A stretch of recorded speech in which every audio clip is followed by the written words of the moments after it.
Meetings are a performance of communication. Meetings are a performance of communication. Meetings are a performance of communication. They are where you demonstrate how your team should be communicating with each other outside of the meeting. So picture someone in your mind who is an excellent communicator. What are some of the attributes that they have? It might look something like this. They say things in a way that everyone can understand. They collaborate with others and get feedback. They make time to personally connect with people and get to know them. They're organized and they're prepared, or they have a process of keeping track of what is said. These same attributes should be the foundation of your meetings, starting with the meeting agenda. A meeting agenda is a documented list of what will be communicated in a meeting. It should be sent out in advance of the meeting so that your team can be ready to discuss the items when they come up. If you're talking about a document or a presentation or a web page, then make sure that everything is linked up in the meeting agenda. Include everything. For example, I budget time in my department meetings for what we call low highs and collaboration station. Let me explain. Low highs are where teammates can talk about their personal and professional lows and highs of the week. It helps us stay in the know about what's happening in each other's life and provides potential opportunities for places where we can support each other. Collaboration Station is not a schoolhouse rock song. It's a time where my team knows that they can bring up new ideas, questions, or projects. Some of our best ideas as a team have come from this time when we're all actively thinking about how we can work together. Now, I put low highs and collaboration station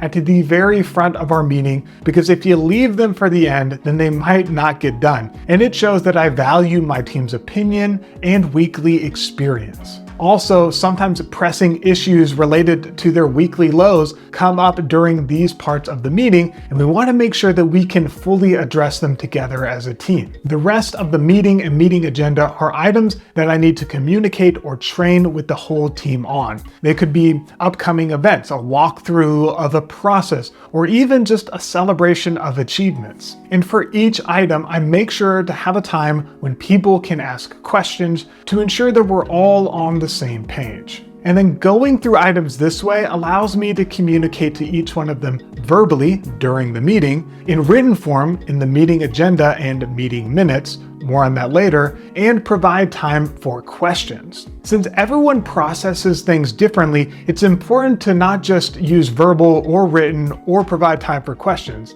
especially for my neurodivergent team members. And when I communicate this way, I can now expect the items that I brought up to get done because I have fully communicated them to my team in different ways. Oftentimes, leaders will communicate in the way that is the most comfortable for them. If they're a good public speaker, then they'll only communicate orally. Or if they're a better writer, then things are more heavily documented with less discussion. However, the best communications and communicators use a variety of mediums and forms to communicate their information so that everyone can receive it and make the most of it. Some people need to ask questions to really get it. Some people need to hear you, and some people need to have it written down so that they can see it. Here are some additional best practices for a well-run meeting. Number 1 is to budget time at the beginning of the week for your meeting agendas. You are busy and you don't want to forget or rush through creating a meeting agenda. Schedule a block of time, usually 30 minutes, to create the meeting agenda for all the meetings that you lead each week. Number 2 is to record each meeting. This allows people who were absent to catch up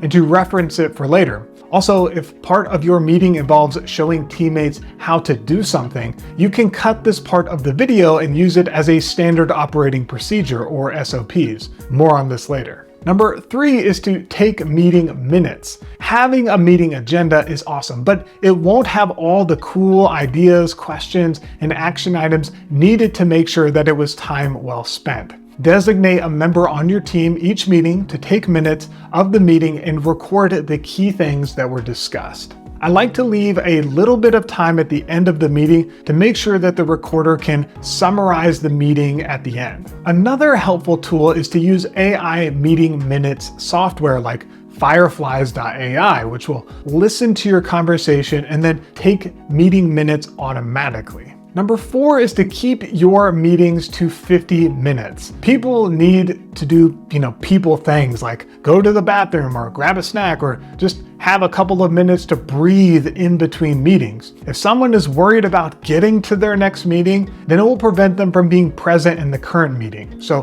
budget a little bit of time in between. No matter the meeting agenda, it can usually always be capped to 50 minutes. That's all for me. For more helpful resources, go to clintmalley.com. All of my love, and I will see you on the next video.